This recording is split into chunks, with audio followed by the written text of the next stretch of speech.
Shqiptarët që planifikojnë të vizitojnë Shtetet e Bashkuara të Amerikës për udhëtime turistike, vizita familjare apo plane biznesi, mund të vazhdojnë normalisht procedurat pranë ambasadës në Tiranë, ndërsa ata që mbajnë një vizë B1, B2 mund të vijojnë udhëtimet. Turizmi dhe vizitat në Shtetet e Bashkuara nuk preken nga ndryshimi i politikës së Shteteve të Bashkuara për vizat emigruese, proces që do të pezullohet për 75 vende të botës, përfshirë dhe Shqipërinë, duke nisur nga data 21 janar. Ambasada e SBA-s në Tiranë sqaroi gjithçka përmes një njoftimi.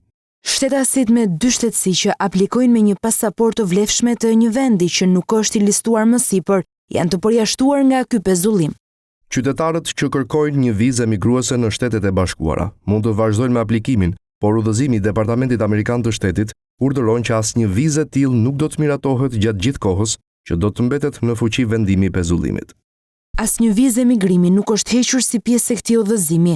Për pyetje që lidhen me hyrjen në Shtetet e Bashkuara, ju referojmë tek Departamenti i Sigurisë Kombëtare të Shteteve të Bashkuara.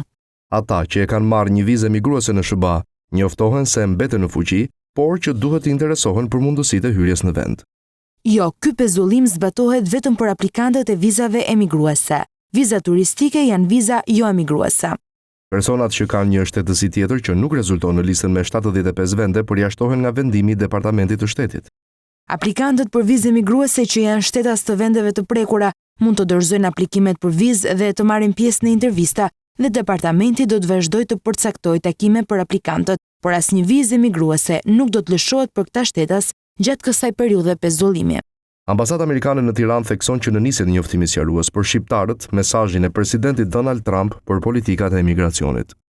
Presidenti Trump ka bërë të qartë se emigrantët duhet të jenë financiarisht të vetëmjaftueshëm dhe të mos përbëjnë barë financiare për amerikanët. Departamenti i Shtetit po kryen një rishikim të plotë të gjitha politikave, rregulloreve dhe udhëzimeve për të siguruar që emigrantët nga këto vende me rrezik të lartë të mos përdorin ndihma sociale në Shtetet e Bashkuara dhe të mos konsiderohen barë publike.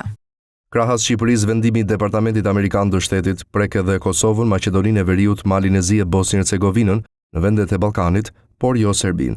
Ambasada e Shteteve të Bashkuara në Tiranë më herët përmes një njoftimi sqaroi se mbajtësit e vizës B1, B2 duhet ta përdorin atë vetëm për qëllimet e lejuara si turizëm, pushime, vizita familjare apo takime biznesi. Ajo thekson se me këtë vizë nuk lejohet puna, studimet, performancat e paguara apo udhëtimi me qëllim lindje në Shtetet e Bashkuara për marrje shtetësie.